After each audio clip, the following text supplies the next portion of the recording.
Thank you very much indeed, Ian, and thank you to everybody for being here for this session. Thank you to the Academy for inviting me once again to be part of one of your wonderful imaginings. It's always a thrill to get an invitation from you to participate in one of your offerings. So I'm very, very pleased to be here. And my aim really in my session is just to share with you some reflections on coaching for the new normal. And I took as my my theme really is Shift Happens. And Shift Happens is the title of a book I wrote. I actually wrote this book in 1999. And I wrote it on the eve of a new millennium. I was in a reflective mood. I was thinking about personal transformation, but also global evolution. I was thinking to myself, wow, how lucky am I to be alive on the cusp of a new millennium? And I think, like a lot of us, I really feel that we're participating in one of the most dramatic eras imaginable in history. There's clearly so much at stake. And I think it's dawning on more and more of us that what's happening in the world isn't just about everybody else. It's also about us too. And we're really, asking ourselves, well, what part do I want to play in all of that? After the book came out, I soon developed a Shift Happens keynote in response to requests to give a talk on the subject and on the book. And so for really ever since, I've given the Shift Happens keynote in a number of different settings: healthcare, education, business, government. I then set up I hosted a radio show called Shift Happens, a weekly radio show, which I ran for 10 years, every Thursday, 6 o'clock till 7. I did over 400 live shows. And the work was very much about it was talk radio, but it was about helping people essentially to address the challenges of their lives. I have a weekly newsletter that I write. I've called that Shift Happens too. So you can see it's a recurring theme in my work, and it's nice to visit it again here with you as well. I thought just to set the scene, I might share with you a story of a letter I received from a reader of Shift Happens, and I think it pretty much speaks for itself. But it does, it reveals, as Ian pointed out, it reveals the wordplay here for sure. So this is the letter. Dear Dr. Holden, I am a 42-year-old woman living in New York City. A few months back, it feels like years ago now, I was diagnosed with breast cancer. My world stopped. I found myself in hell all of a sudden. It's been a long journey. So many people along the way have helped me.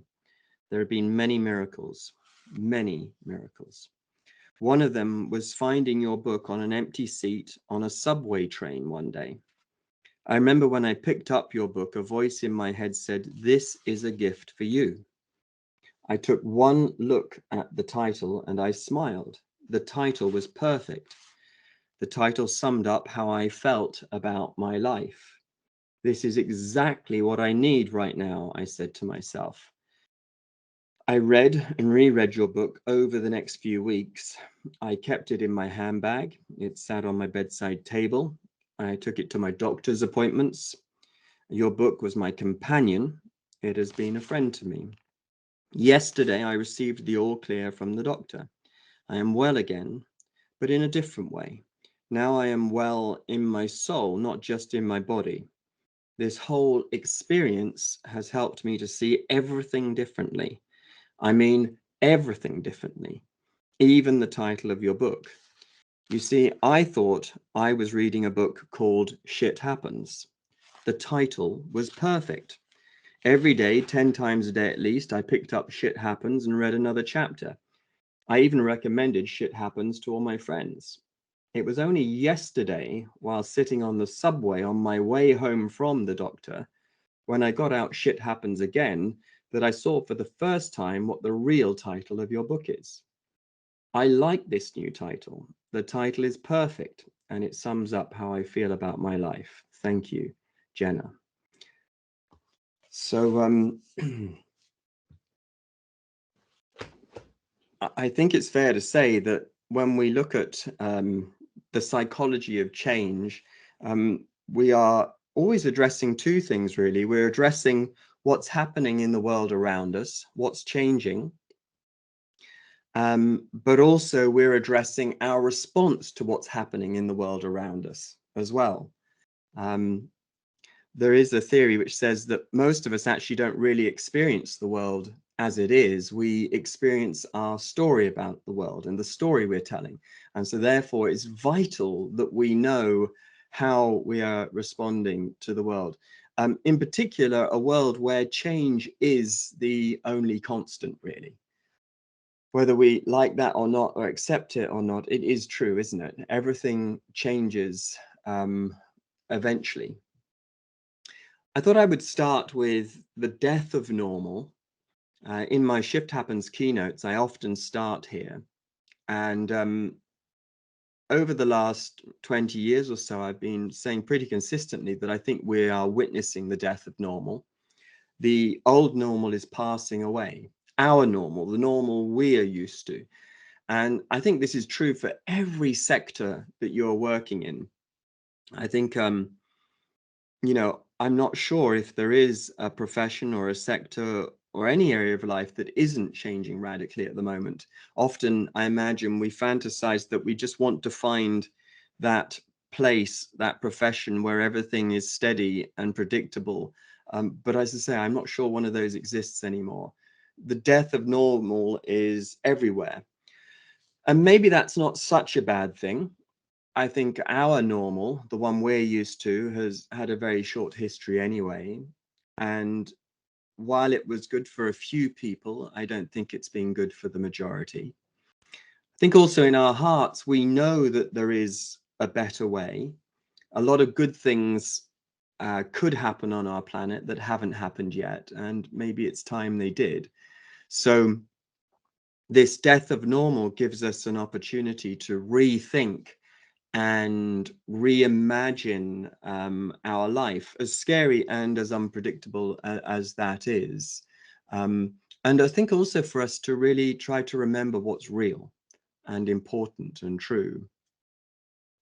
So if Maya Angelou is top of the quotes list right now, then maybe another one I could add to her list would be this. She said, if you're always trying to be normal, you'll never know how amazing you can be. And I think this is a reminder to us that we didn't come here to be normal. I don't think that is the goal of our life, to be normal. Carl Jung said, to be normal is the ideal aim of the unsuccessful. To be normal might have its comforts, but once again, I'm not sure if we were really meant to be here just to be comfortable. The great goal of our life is to, I think, be ourselves, which I think is even better than trying to be normal. And in recent times, clearly we're being kicked out of normal. But there is, I think, I'm noticing a trend on social media, on Twitter, Facebook, and TikTok, which is it's the hashtag let's not go back to normal. And let's not go back to normal seems to be our way of saying, look, we're starting to get the hang of things. We understand that we need to grieve to a certain extent the death of normal, but at the same time, let's grieve well and move on and create a better normal, if you like. In my conversations with people over the last couple of years, I have leaned heavily on Joseph Campbell's work with the hero's journey. And I wonder if I can see some of you, how many of you have come across Joseph Campbell and the hero's journey? This is a a model of work which I take to be absolutely wonderful. Joseph Campbell wrote a book called The Hero with 1,000 Faces, published in 1949. He had been researching the great myths of the world, and it occurred to him that really all of the great myths, all of the great stories from all of our great cultures are really the same story retold, and that really there is one hero um, with many, many masks. And this hero's journey doesn't belong just to storytelling. The hero's journey actually belongs to us and to our life. Oh, thank you so much. Now, this is great. So this is the hero's journey according to Joseph Campbell. Now, by the way, when Joseph Campbell produced his work, it was quite well received to begin with by fellow philosophers and psychologists. But actually, the people who really picked this up were the storytellers. And for example, George Lucas really counted Joseph Campbell as one of his great friends and mentors. And so the story of Star Wars, for example, is very much based on the hero's journey. So is Harry Potter, so is The Wizard of Oz, so is just so many stories, really. There's always three parts to the story. There is Act 1, Part 1, which is departure. Part 2 is the journey itself, which has an initiation, and then Part 3 is the return. But when you just look at this diagram for a moment, you'll see that in the hero's journey, right up at the top, the hero's journey begins with the end of normal. Everybody's journey begins with the end of normal. Or if you like, the new journey for your life begins with the end of normal. So in Star Wars, it was for Luke Skywalker, it was when the family home was destroyed. That was the end of his normal. For Harry Potter, it was, it was the death of his parents, for sure.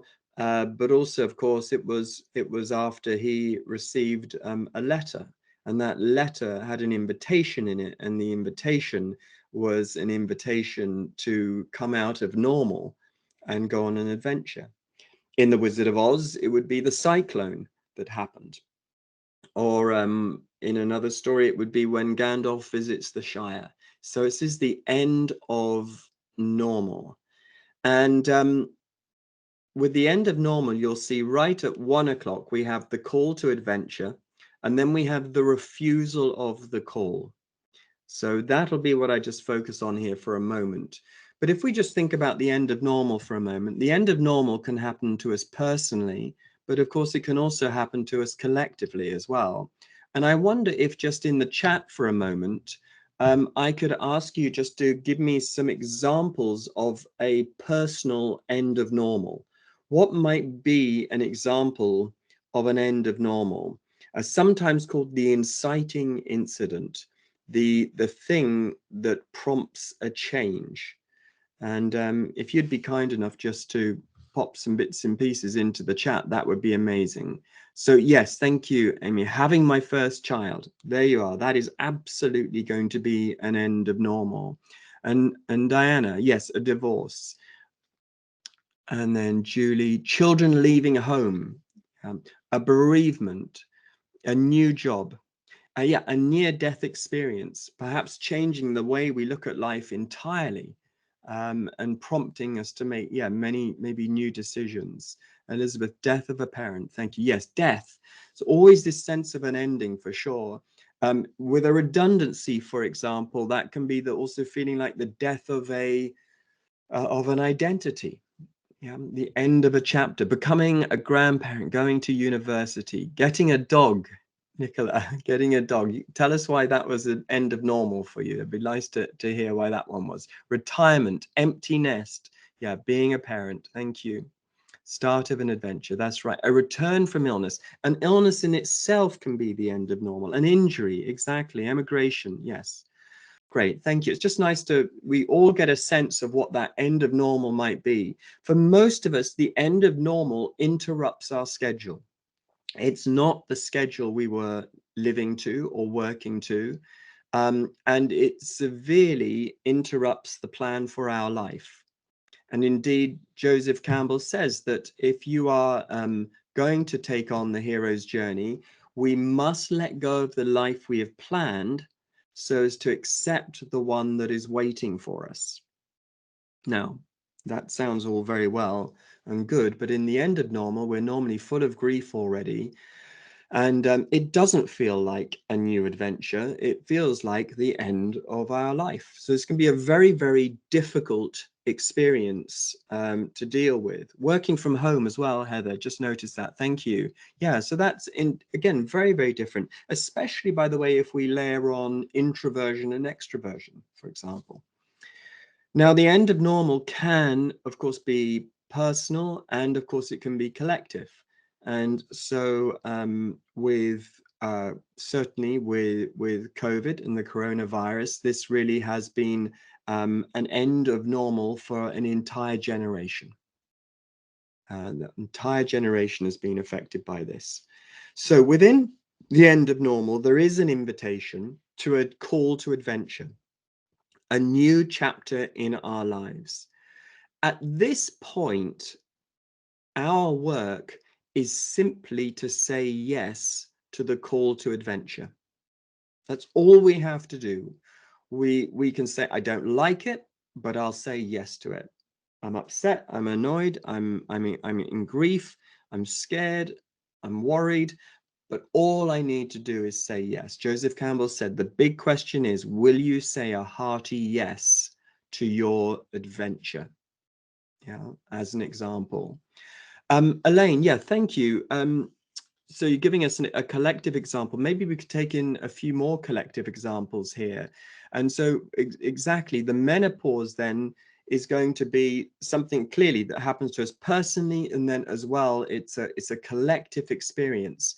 Joseph Campbell was very big on ritual rhythms and cycles of our life. He made the point that actually we go through an overarching hero's journey in our life, but actually we will also go on other hero's journeys that are often prompted by life stages. Yeah. And even, for instance, changes in our physicality as well. Retirement is another one. Yeah, retirement is a construct that belongs to a certain way of thinking. And so after retirement, you know, that can be super scary for a lot of us because, you know, a lot of us have many years left, but we don't know what the call to adventure might be. Yeah. Okay. Loss or redesignation of a service at work as well. Yeah, thank you. So yeah, these are things that we're all the time, we're experiencing it personally, but it may well be collective as well. Now, our job is simply to stay open to the possibility that this isn't the end of everything, but this is the beginning of something. Yeah. So then we have, that's the call to adventure, but then we have the refusal of the call. So again, I'd like to ask you to help me with this bit. What might be a way we can refuse the call to adventure? Let's think about that for a moment. And you might want to think specifically about when COVID appeared in our lives, you know, when it arrived on our shores, so to speak, you know, what did you notice? What were the ways we were refusing the call? Yeah. So Amy, that's right. Yeah, trying to keep doing what you're used to doing. I'm speaking personally that my solution to every problem, the first solution tends to be to keep doing what I've done before, but to do more of it somehow. And then you realize it doesn't work. Yeah, some sort of a denial, Sharon. Wanting to give up. Absolutely. I mean, this is scary stuff. Disengaging. And all the different ways, Jackie, that we can do that. There are so many ways to disengage, aren't there? Trying to ignore the change, denial, yeah, trying to go back to normal, hoping we go back to normal, being angry, you know, really angry, feeling powerless about the situation for sure, head in the sand, not accepting the truth of things, denial, it's all a government hoax, you know, certainly, you know, we start to do storytelling. Shall we put it like that for now?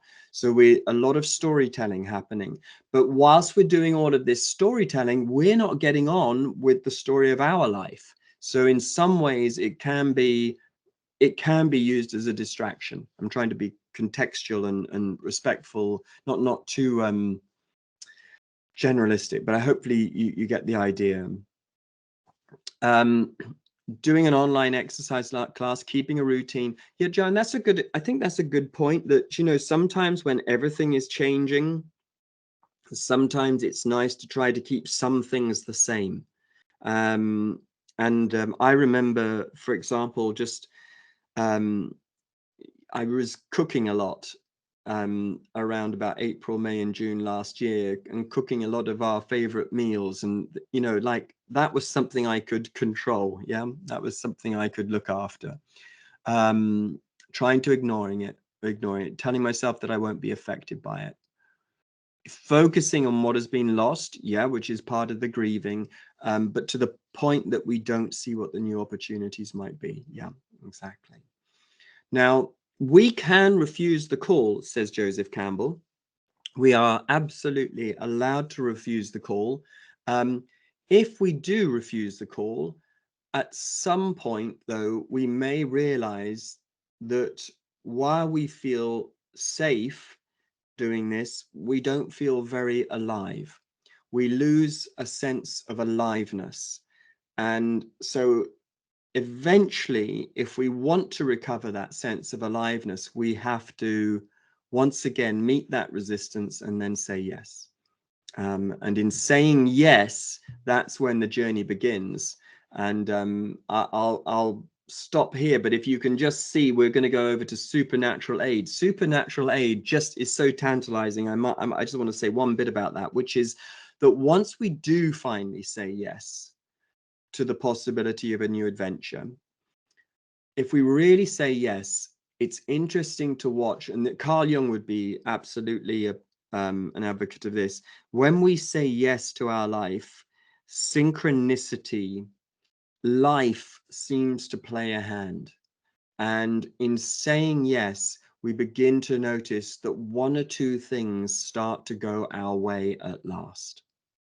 Okay, so but the point is in the death of normal, or getting kicked out of ordinary, as Joseph Campbell liked to call it, we do often feel lost, like Dante in a dark wood. We feel lost. Wendell Berry, the poet Wendell Berry, had a poem, a very short poem, which actually I think I can pop into the chat. I popped it in twice. It may be that when we no longer know what to do, we have come to our real work. And when we no longer know which way to go, we have begun our real journey. We feel lost. And sometimes the knack is to be lost so that we can be guided. Scary thing to do, but it is what we have to do. So that's a bit on the hero's journey. And now what I'd like to do is just talk to you a little bit about my letter to coronavirus. You know, we were all hit between the eyes with this global medical emergency. And what had started out as a foreign news story was now world news. And obviously, COVID-19 wasn't just happening somewhere else in the world, it was happening everywhere. And nobody really could afford to look away. This wasn't happening to someone else anymore. We were all involved, weren't we? So we all had to sort of refocus our lives somehow, but clearly this wasn't easy. The news headlines were, I think, very volatile at this point. There were conspiracy theories and hidden agendas that had gone viral. It felt sometimes like the blind were leading the blind. And there were plenty of experts voicing their opinions. But of course, they were conflicting opinions, as is always the case in science, by the way. It's very rare to meet any two scientists who really agree with each other.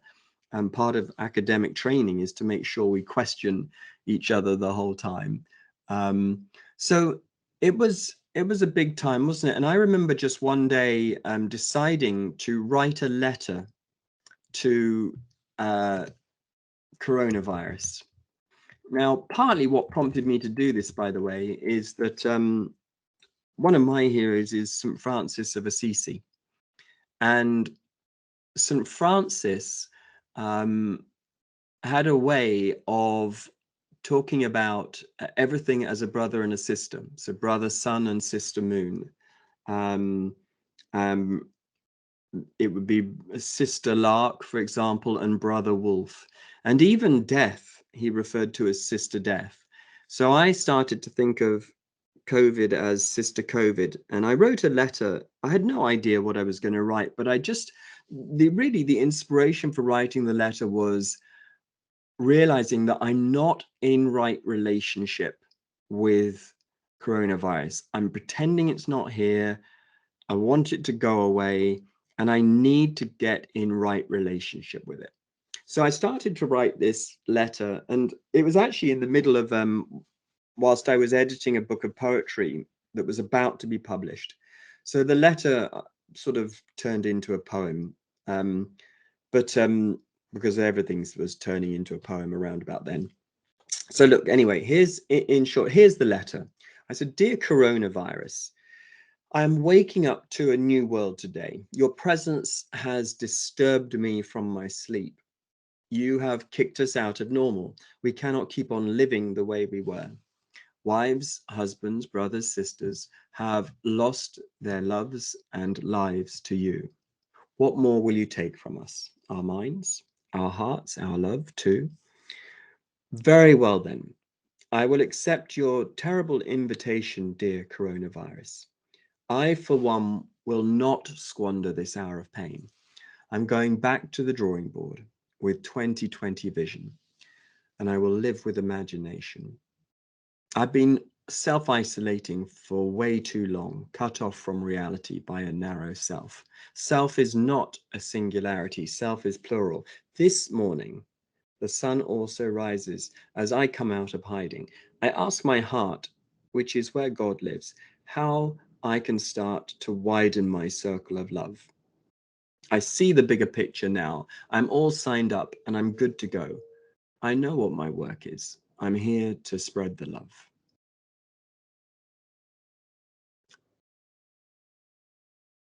So I'm not sure if the contents of the letter matter that much. I think what matters, particularly for this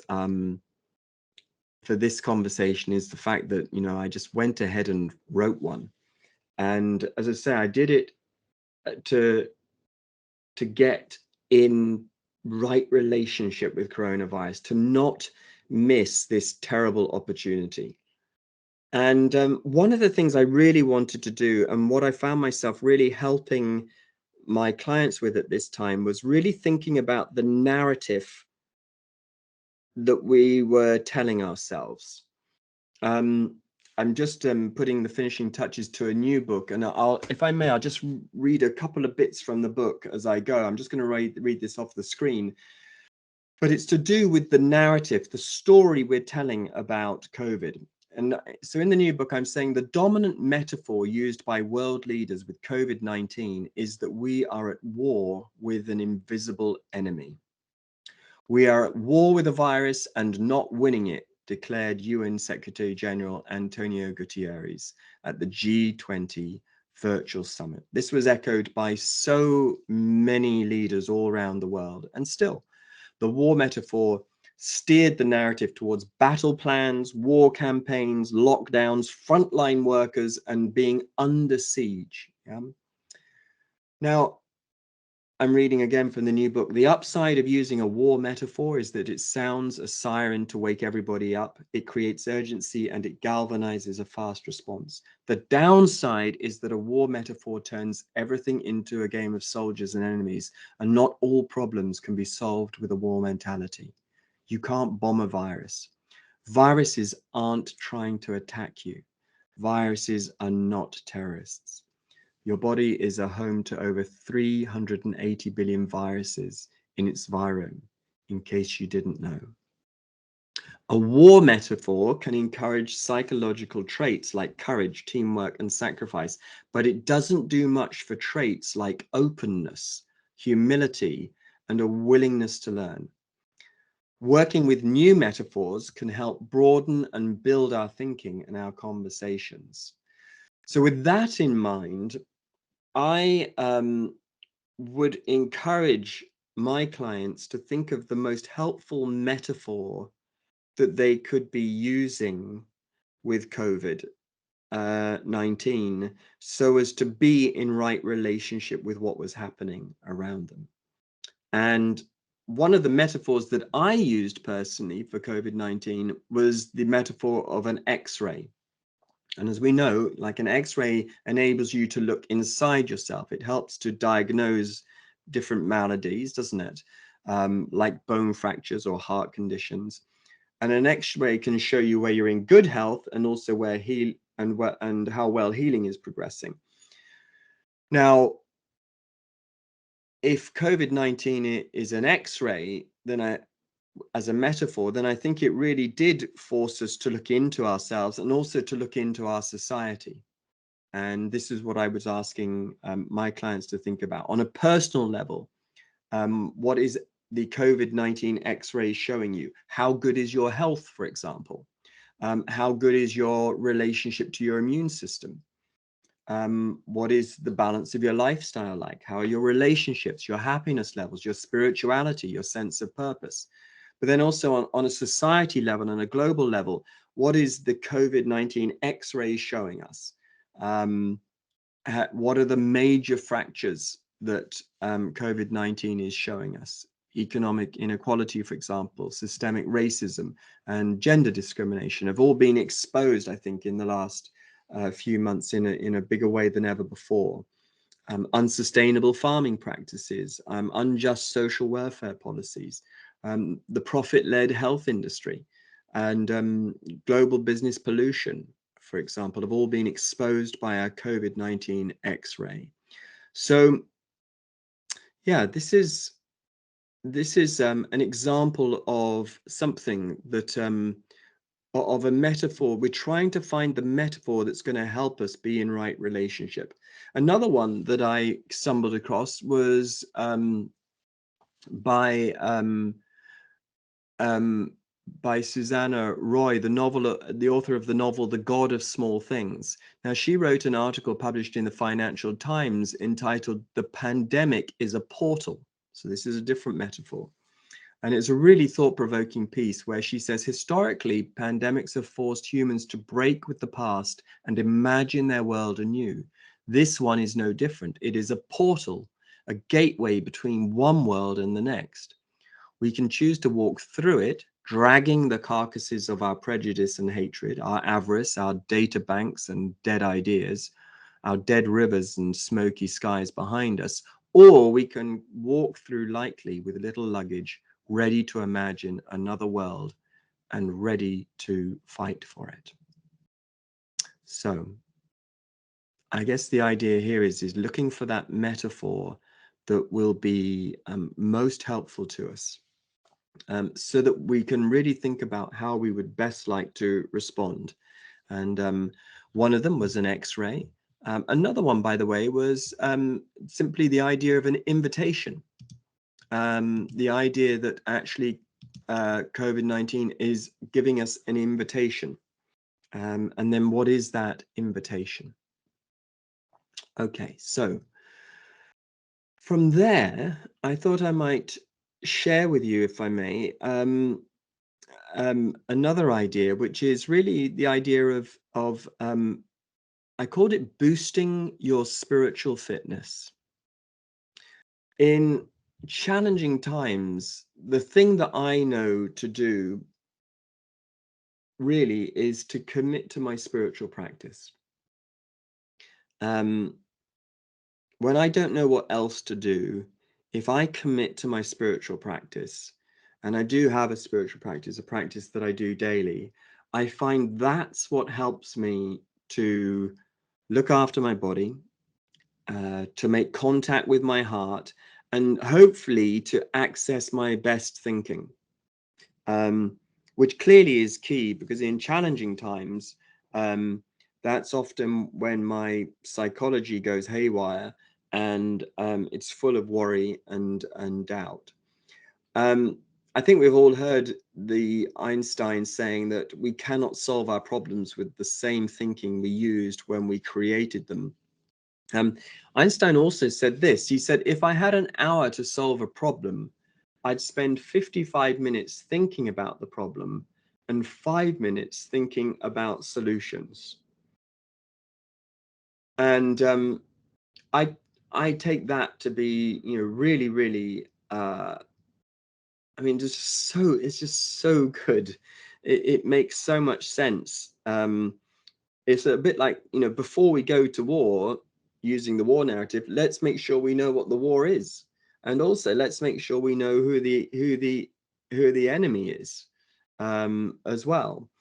And but the starting point here is boosting spiritual fitness during difficult times. Throughout 2020, I ran a couple of different mastermind groups. One of them was a mastermind group based on my work with Success Intelligence, which is a company that I created in 2000, actually, a boutique consultancy for leadership journeys and coaching programs.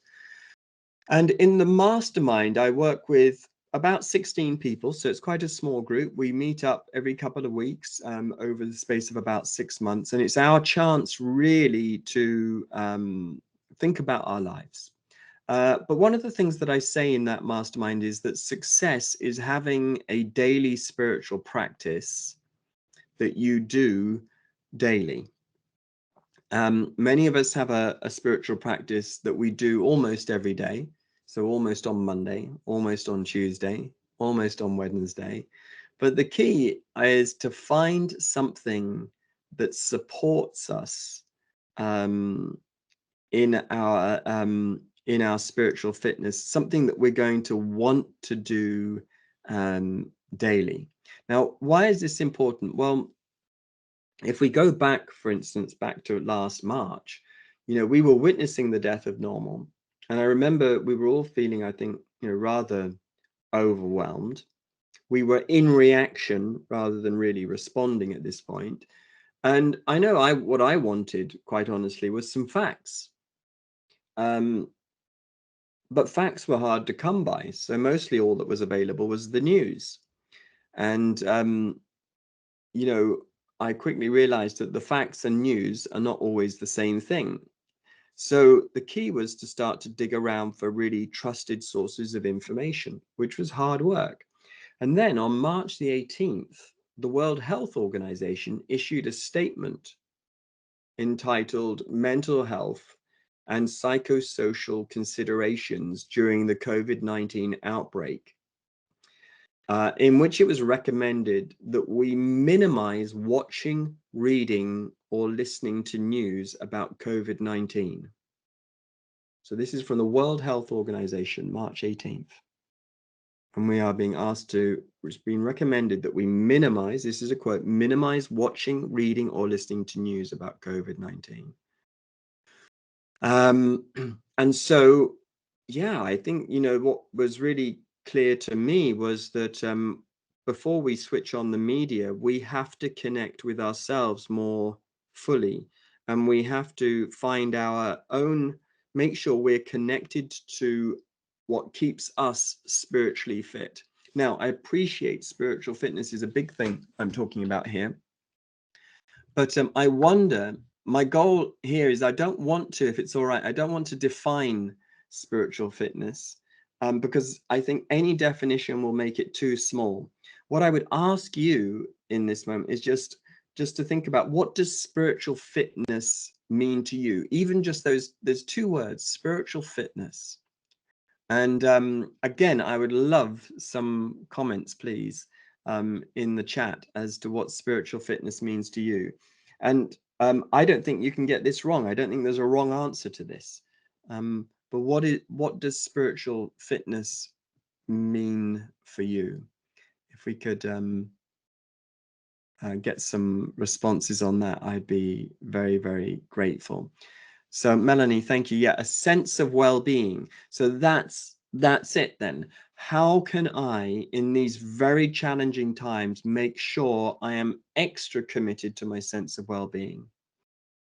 Nicola, we're connected to our sense of meaning and life purpose. So yes, once again, then it would be absolutely, how can I make sure I am connected to my purpose?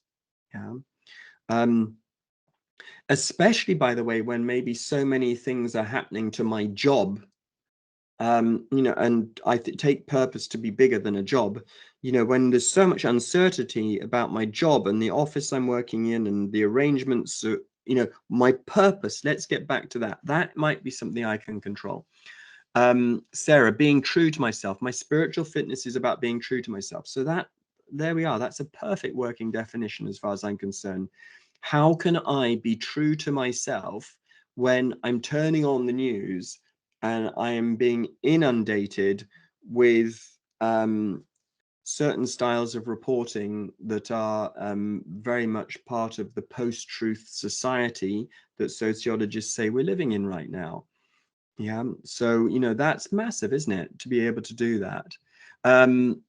I'm in a calm, Julie, in a calm and understanding. Thank you. So once again, how can I support that?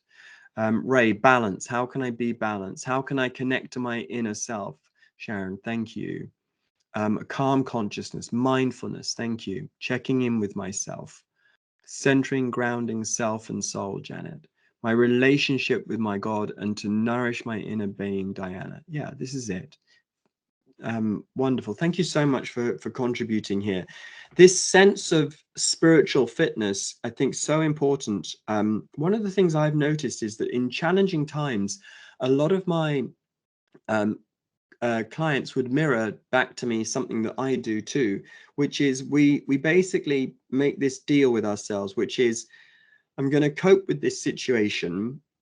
And after I've coped with it, then I'll get back to looking after myself. Then I'll rebalance my life. Then I'll start to eat better.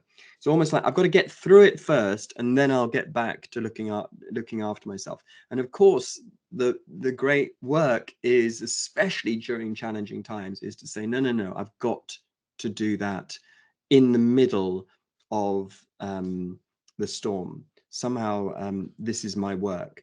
So my advice to everybody was, look, meditate before you watch the news. Pray before you watch the news. Do your affirmations before you watch the news. Visit your yoga mat before you visit the news. Make yourself a healthy breakfast before you watch the news. Connect with God before you watch the news. Take a walk in nature before you watch the news. And I would still say that, I would still say that's the great work. The great work is to make sure you connect with yourself before you switch on your phone every day, before you give yourself away to the social media. Make sure you have a moment. I think most of us work out after a while that this world isn't just a physical place. It's also a state of mind. And the state of mind that we bring to the day has a huge bearing on how we're going to experience the events of the day. So let's make sure we have some sort of practice, reading something inspiring, for example, where we, doing some sort of an exercise, like some yoga or some breathing, or a tea meditation. To really just center ourselves first so that we can then encounter the day in our full senses, and doing it that way. So spiritual fitness was a very big theme for me. The other one was, I called it increasing your life support. So life support. We were social distancing. We had decided collectively, based on medical advice, that the best way to deal with COVID-19 in the short term was to separate ourselves off, to isolate ourselves physically, and to distance ourselves socially. And we were doing this to slow down the spread of the virus, of course, to buy the medical community across the world some time to come up with a solution, and also to protect the NHS and the number of beds available. So, you know, I think we all understood that. Whether we liked it or not was another matter, but that was the understanding. But we were dealing here with a real dilemma, and the dilemma is that we were using separation as a solution.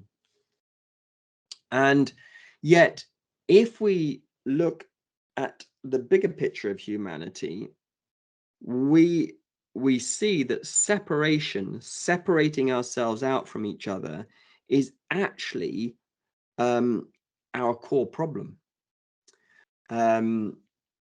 If you just look at the story of humanity for a moment, you would say that humanity's basic trauma is our sense of separateness from everybody. We perceive ourselves as separate from everyone. So psychologists like Otto Rank, for example, talk about separation syndrome and the trauma that comes early on when an infant realizes all of a sudden that they are not just an extension of their mother, but they're their own person. This is a really big deal. But also, we have, through various religious institutions, we have taught ourselves about the fall from grace and the idea that we are not in heaven. We have fallen from heaven. Humanity is a fallen angel. So we're separate from heaven. That, I think, whether you even believe in religion or not, I think you have to accept that it's definitely influenced the sociology of of the human race. But not only are we separate from heaven, we're also, according to us, separate from nature as well. Thomas Berry, a 20th, 21st century theologian, sadly passed away quite recently. Also a polymath, a true polymath, really, a scientist as well. He talked about radical discontinuity. He said that the radical discontinuity between humans and nature. He posited that humans are the only species who see themselves as separate from nature. We don't trust nature. He described this as our central pathology. And he also said that if we are to survive as a human race, we have to stop thinking of the planet and humans as being two different things. Humans and nature being two different things. This radical discontinuity with nature is something we need to work with. Another philosopher, Erich Fromm, who wrote a book called The Art of Loving in the 50s, he said the deepest need of man is the need to overcome his separateness, to leave the prison of his aloneness. And the failure to achieve this means insanity. Maybe one more example, if I may. Albert Einstein. Albert Einstein, this is a quote actually from a letter that he wrote in 1950. He said, "A human being is part of a whole, called by us the universe, a part limited in time and space. He experiences himself, his thoughts and feelings as something separated from the rest, a kind of optical delusion of his consciousness." So he's describing separation here as a kind of optical delusion. He said, "This delusion is a kind of prison for us, restricting us to our personal desires and to affection for a few persons nearest to us. Our task," he said, "must be to free ourselves from this prison by widening our circles of compassion to embrace all living creatures and the whole of nature in its beauty." Wherever you look, the sense of separation, weighs heavily on the human race. Separate from heaven, separate from nature, separate from each other. Extreme nationalism, racism, social injustice, inequality between males and females. It goes on, and at the root of it always is this sense of separateness. And also, humans struggle with loneliness. Loneliness is one of our biggest problems. It's the leading cause of physical suffering, mental disease, and spiritual deprivation. Back to the World Health Organization again, depression, which is considered to be a leading cause of disability worldwide and a major contributor to like the overall global burden of mental illness. At the root of much depression is this sense of loneliness. And we recognize all of this. I mean, in the UK, we even appointed a minister for loneliness because we see that it's one of the great public health challenges of our time. So I know I've gone big picture for a minute, but this is so vital that we understand that we were using separation and social isolation to deal with the first phase of COVID. And frankly, we will never be able to measure the effect of that that decision on our own mental health. We just won't. And I think part of the work of coaching, mentoring, and all sorts of social work is to create that bridge that we can reach people. We can walk over that bridge and reach people in their aloneness and let them know that they're not as alone as they think they are. I made a decision around about in May last year. I reached out to a friend and I said, look, I'd like to create a mastermind group together with you. And I think it'd be really good to do it together because I think it would be a good way of modeling two coaches working together. And that was a big theme of my work last year, was making sure that I was more open and receptive to partnering with people than before. And that was partly to deal with, again, my own sense of making sure that I'm not too isolated. So I reached out to somebody called Michael Neal, and we set up a spiritual resilience mastermind group. This time, this was for a few hundred people. And our messages were three. One was death of normal. Another one was reimagining the future. And the third one was stronger together. Just recognizing that as humans, we are always stronger together. And so one of the big themes of the work here was about increasing your life support. And we were asking questions like, what is your life support? Who are the people you need the most and who need you? Who can you be reaching out to? Who do you feel safe, supported, and connected to? Who is it that inspires you, that gives you a sense of hope? What are the groups and the communities you are a part of that you could be reaching out to? Those types of questions.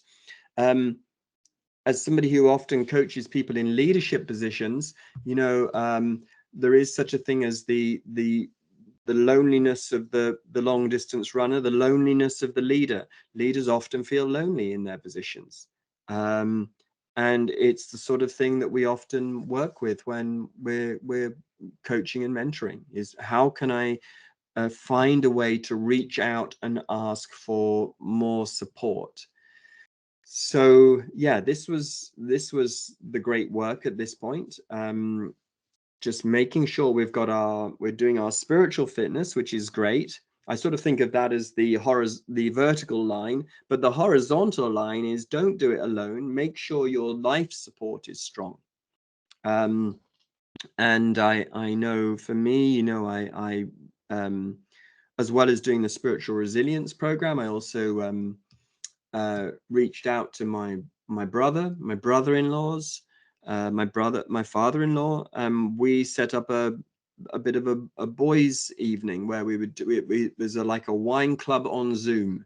The point of it really was just to chat and to talk. And initially we talked a lot about COVID, and after we felt we'd talked enough about COVID, we made a decision to stop talking about COVID and talk about other things.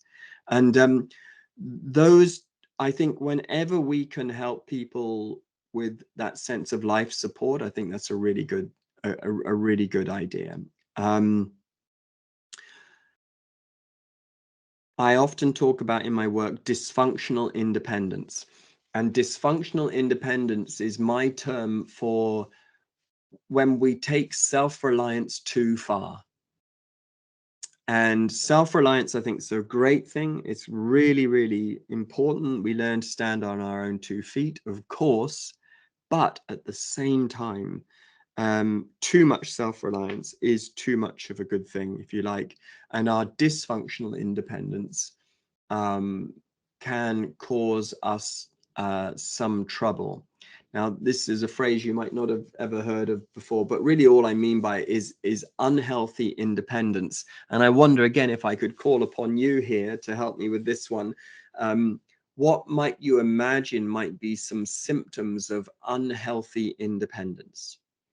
When you think of unhealthy independence, what are the sorts of things we could be helping people with? What might be some of the symptoms of unhealthy independence that we might encounter? So once again, I'd be grateful if you consider just typing something into the chat box here. One, Christine, thank you. Yeah, not asking for help when it's needed. Yeah, that's right. Not well, here's 2 great ones. Yeah, so I mean they work so in hand. And the other one then, refusal to accept the help. Yeah. So yeah, classically, I'm not going to ask for the help. Why not? Probably because my dysfunctional independence will tell me that we rule out help before we ask for it. We have like 2 voices in our head. One voice says, hey, ask that person for help, and the other voice says, no, they won't be able to help, or don't be a burden. So we rule it out before it even happens. But the other one then straight after that was terrific, which is just refusing to accept help. So yeah, Sharon, so the help comes in, or the offer of help comes in, and we just say, no, I'm fine, thanks so much. Yeah. Pride, yeah, absolutely. Maybe we've grown up with the idea that self-resilience is the right thing. Not using the strengths of people in the team to support work. Yep. Brilliant. Great example. Refusing help from others. I don't need you. Not accepting help. Presenteeism. Yeah. Accepting that I'm fine response. Yeah. Not asking twice. Be strong. The be strong driver. I find everybody runs into trouble with the be strong driver at some point in their life, and they're meant to, because a little bit like back to the hero's journey, for the hero's journey that you're on now, you're going to have to probably develop different strengths than other hero's journeys you've been on in the past. If you use the same formula in your last hero journey for this hero's journey, you may well find it's not going to work. So, for example, independence can be a really good thing for some journeys, but not for every journey. So that is yeah, and we may have to change our minds about what being strong really means. Yeah, for sure. Yeah, not being able to make friends, that's a big part of dysfunctional independence. It's right. Yeah. We often will show up in the role of the giver when we are dysfunctionally independent.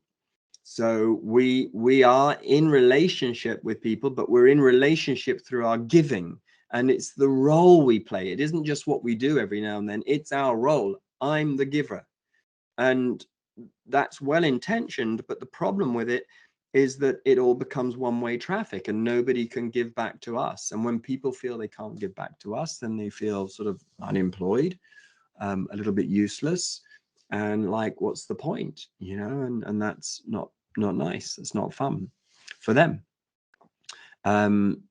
Yeah, a style perhaps of conversation where we're doing telling rather than asking and collaborating, not allowing ourselves to be challenged. Oh yeah, jeepers. And that is exactly what happens with dysfunctional independence. Too armored. We get too armored. Absolutely right. Showing your superpower, not showing others theirs. Great. It's such a great insight. Thank you. Thinking they are weak by accepting help. Yeah. Now, any tips for influencing someone with unhealthy independence? Well, yeah, look, I mean, skillfulness is the key here, because the chances are you are going to upset somebody if you point it out. And actually, the first time you point it out, they may tell you to go away, but not using those words. And you've got to work out if you can be bothered to come back again and say to them, we really, I'm not going away. I do need to talk with you about this. You need to talk about this. We need to find an even more enlightened way than dysfunctional independence. Like, we've got to take the best of independence and turn it into interdependence. That's where we're heading, where you can be, your fully actualized self, but you can let other people be too. So that is the work. It is a big thing. It takes a lot of nerve, I think, to tackle this with people. But I think if they really get that you have their best interests, they will tolerate you to a certain extent and let you in, so that they begin to do the work. And and then it's just about encouraging them to see a few small victories, and noticing that actually this compromise is a good thing. Ultimately, it's a good thing. With life support, because I would like to just share two more ideas, if I may. But with life support, I do want to say, really, look, at the end of the day, what we're really talking about here was loving each other. Making sure that we that in our life support, that we commit enough acts of love, that we feel that. And it's difficult to feel that when we're isolated. And so spreading the kindness virus during a pandemic is a very important thing to do for everybody involved. Scientists have pointed out that the R rating of kindness is normally 4 times higher than that of a flu virus. So, this is what we were trying to get back in touch, I think, with love, really, and loving ourselves. And that's why this was so important. 2 more quick ideas, if I may. The first one is something to do with the power of stopping. I remember somebody once describing his coaching sessions with me as being like a pit stop. He was using the analogy from Formula One racing, that coaching is a socially acceptable way, an increasingly sociable acceptable way of taking time out from work, busy work, to stop, to be still, and to think about life, and to engage in conversations that matter. And he described his sessions with me as being like a pit stop. He was always tempted to cancel the session because he felt like he was losing valuable time on the race. But he was happy, to his own satisfaction. He had proved that actually by taking the time to stop, it was saving him time in the long run, because he was more focused and more economic with his use of time and energy and space. Stopping is a spiritual practice. Pretty much a lot of spiritual practices are to do with stopping. And in that stopping, Julie, that you get refueled for sure. Absolutely. You connect again with your pipeline and get refueled. Now, in my experience, there are 2 types of stopping. There's a voluntary stop and there's an involuntary stop. The voluntary stop is a conscious choice to slow down, to be still, and to stop. We do it when we meditate, when we take a lunch break, when we rest on the weekend, when we go on holiday, when we take refuge, when we observe a sabbatical. it's the key to our spiritual practice often, and also to our spiritual fitness. And a healthy voluntary stop is a great discipline in that it helps us to reset, recenter, and then re-enter the world. It allows us to feel really refreshed, I think, full of resolve, and ready for the challenges of the day. There is another type of stop, and that stop is the involuntary stop. And the involuntary stop is more of an unconscious decision to stop. And involuntary stops are often, it can be, for example, a broken toe. I have somebody who I'm coaching at the moment who broke a toe 3 times last year. And each time it was entirely innocuous. I mean, you know, they were not skydiving. I mean, they were just getting out of bed or walking up the stairs or doing something pretty basic. But this person, all 3 times, acknowledged that they really, really needed to slow down. One time when they broke a toe, they were walking up the stairs. They were on the phone. They had the phone like this. They were carrying a tray of drinks and basically trying to walk up the stairs in a conversation, and crashed a toe into one of the steps. And you know, when we really slowed it down and looked at what happened, you know, she said, yeah, look, that's my life right now. I'm juggling. I'm a bit all over the place. I need to stop and slow down. So that's a sort of an involuntary stop. A migraine is another one. A slip disc is another one. That's what happened to me. I once had a slip disc. It began as a light pain. I knew I should have stopped. I didn't. It started to sting, a bit like a bee sting. I knew I should have stopped. I had a big schedule. I didn't. I didn't pay attention to the signs. And one day after giving a lecture, my body seized up, and I spent several months with a walking stick, and it was very scary time. And I would tell you that in those 6 months, I made a number of decisions that were really, really good for me. Yeah, really, really good for me. And that's an example of an involuntary stop. Now, obviously, COVID stopped the world. It's extraordinary, really, when you think about it. I mean, but that's what happened, isn't it? COVID stopped the world. As a generation, we were in a global stop.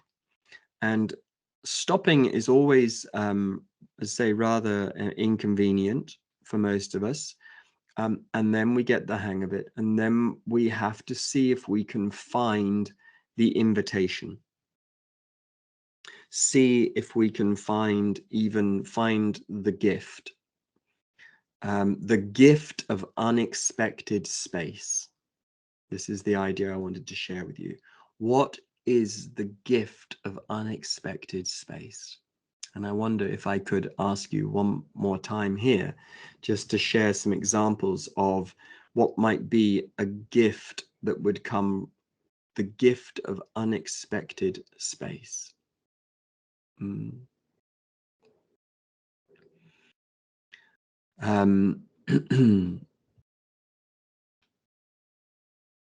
Yeah, I'm noted.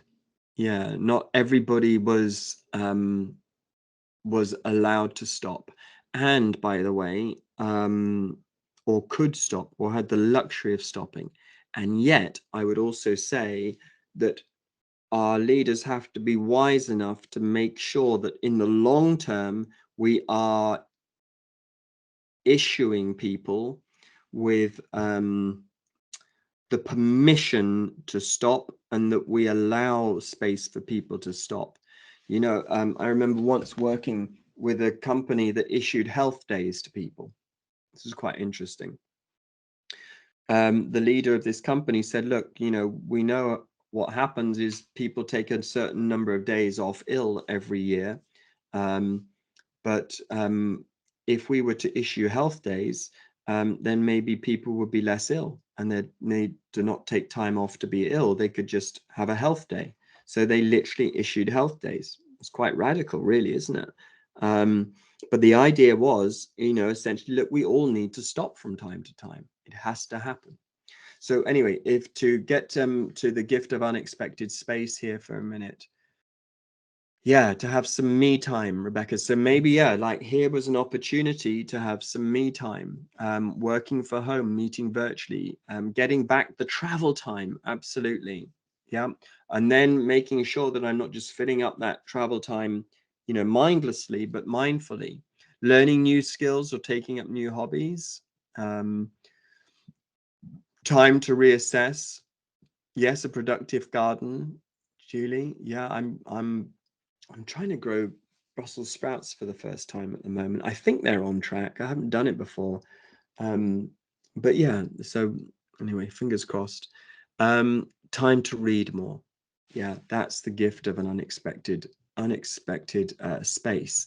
So space is a curious one.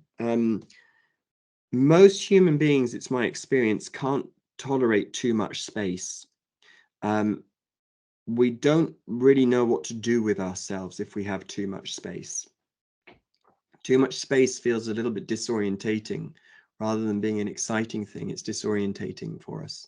And so, but just a little bit of space, can produce some really great opportunities and possibilities. And I mean, I've noted cancelled meeting. One of the great things is that, to be able to have that space after during a cancelled meeting, good things can happen. Absolutely, for sure, good things can happen there. So yeah, some great comments here. Thank you, everybody. You get the point. Space is a bit like a womb. It space, when we create space, it gives us, it's like putting grammar into a sentence. If you imagined a paragraph, like a long paragraph with no commas and no full stops, honestly, you wouldn't understand what that paragraph means, and it would be all a bit of a blur. But space is this chance to put grammar into the paragraph and into the sentences, and then it gives our life meaning. Yeah. Some of the best gifts in life come badly wrapped. Everybody knows that. And I'm not saying, for a moment that COVID, has been a gift for everybody, because of course it hasn't. But for some of us, this gift of unexpected space is something for us to work with. And that's what I would often try to do when I was coaching people, was saying, what are you going to do with this space? This space that you wouldn't have given yourself, but has been given to you by this circumstance. What are you going to do with this? And this was where I was asking people to engage their imagination, yeah, and to think outside of the box. Just finally, I want to come back to the idea of responding, the way we will respond to the death of normal. And I think that one of the things that I've learned is that when faced with a big challenge, the only way to really get through it is to be willing to grow through it. And with something like COVID, it's lasted too long for us just to try to get through it. You can't just get through it. There's a part of us that's all we want to do, is just get through it. Wake me up when this is all over. The point is at some point I think we understand that the only way to get through it is to grow through it. So we have to use these challenging times eventually as a growth opportunity. Can we do that by ourselves? I don't think so. That's why we need to be spiritually fit. That's why we need our life support. That's why we need to make sure we're in right relationship with the challenge that we're facing. Our response to the challenge mustn't be worse than the challenge itself. We've got to make sure that it's a good, a healthy response. And in my Shift Happens newsletter, the first one of the year this year, I said it was called the #1 question to ask yourself in the new year. And the question really was, are you still growing? Are you still growing? And then after that, how would you like to grow this year? And I think that really growing and living are basically the same thing. If you want to really, really live, you have to be willing to keep growing. To keep on living, you have to be willing to keep on growing. And to set ourselves the task of thinking about how we would like to grow is, I think, a really, I think it's a wonderful challenge to give ourselves, actually, because I think it is our best challenge for dealing with all of our best bet rather for dealing with all of our challenges, but also for living fully along the way. And so in my work with my clients, one of the things that I did, for instance, at the start of this year was to encourage my clients to think about one way they grew in 2020. And actually, I would ask if, for several ways, maybe they've grown in 2020, but then also to think about, what does personal growth mean for you in the year ahead? So one way you'd like to grow in 2021. And of course, this is an exercise we can do at any point in our lives. And we can be thinking about, even now, how have we grown in 2021 so far this year? And how am I being asked to grow now? What is that invitation for growth that is being offered to me at this time? That question, I think, sets us up really, really well for participating in the new normal. And fundamentally, the new normal is happening. And I think our great work is to work out, how would we like to participate in the new normal? What is the new normal that's happening at the moment? What's the new normal happening in education? What's the new normal happening in healthcare? What's the new normal happening in politics? What's the new normal that's happening on my patch that I want to be part of? That, I think, is the exciting question to get to grips with. How can I be part of that new normal? How can I contribute to that new normal? How can I learn about that new normal? How can I spread the word about that new normal and be part of that new normal? That, I think, is the great work for now. And once again, encouraging, us and our clients to do that. That's the remit of coaching, isn't it? Supporting, people in living a full life that fundamentally, I think, is served by growth. So I'm going to pause here now. I'll finish really here now, because we've still got some time left. If there's just any comments anybody would like to make, and any questions, I'd be thrilled to take those. Hi, Joanne. Hi there, Robert. Thanks for the presentations. Very interesting.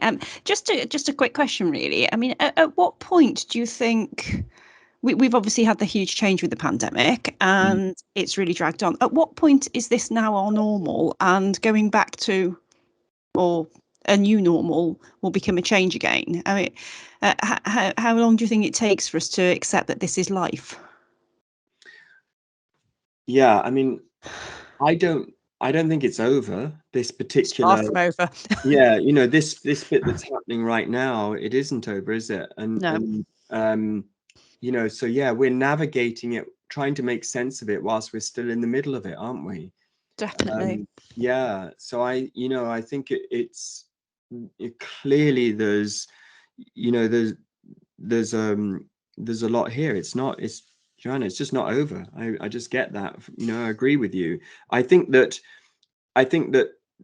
continually there's a sense of the new normal, I think, speaks to evolution. I do think it does that. I do think that one of the conversations I'm involved in a lot at the moment are, how can we shift the emphasis from how not to be ill to how to be well? For example. So for the long term, all of the emphasis is on how not to get ill. which is really vital in the short term. That's a bit like going to A&E, you know, when you've got, you know, when there's an emergency. Yeah. But then at some point, you also want to know, well, how can we be well? Absolutely. You know? And we obviously, we want to know about that. So then that becomes, so I imagine I hope what's going to happen is we're going to come out of like a sort of a short-termism in the next year or so. I mean, my guess is it's a 3-year cycle you've got to go through with something like this. You know, another winter, we've got to go through another winter for sure. Definitely. Haven't we? Yeah, I think we've got social wellness as a massive priority, because I think people have lost social skills enormously from home working and from being shut off from people. And that's going to be a massive problem, I think, moving forward. I agree. Vital. And being one of those ones, because it doesn't look acute, we can put it on the back burner for a bit. But I think it's going to become acute if we leave it there. Very much so. Thank you. Yeah, great questions. Thank you. We've got a number of comments in the chat, just recognising and enjoying the session. I think thought-provoking and insightful, lots of reflective material. Not seeing any more questions at this stage. Thank you, everyone. Yeah, I appreciate I've thrown rather a lot at you. You've already had a full day as well. So thanks for staying on, for sure. I think I've got the question here. I really take all the thoughts you've given for me in my 50s, thinking of what new normal might look like. How do you approach younger people just entering the workforce? Do you think the challenges are slightly different for them? Gosh. Well, I think it has to be different for them, for sure. Different challenges all around. I think this was mentioned before about just, you know, life cycles and life stages as well. And I think that, you know, the biggest thing is finding that way to all work together, you know. Yeah, it's such a big question. You know, I don't want to sound silly trying to give a proper answer to it. I'm not sure. You know, I think it has to be, clearly it has to be worked with, doesn't it? And but I think the key is, wherever I've seen different age groups work, you know, respect each other and work together, that's always the ideal scenario there, rather than looking at each other like two strange fish in the same river, wondering what we're doing here together. You know, we've got to try and find that thing that pulls us together. Sorry, I'm not to give I think a better answer on that one. It's just a big question. So just a massive thank you, Dr. Marianne, Robert. You're, as people have said, reflective, thought-provoking, challenging, inspirational. So just a massive thank you for your contribution this afternoon, and we'll come back and say formally thank you to all our speakers in a minute.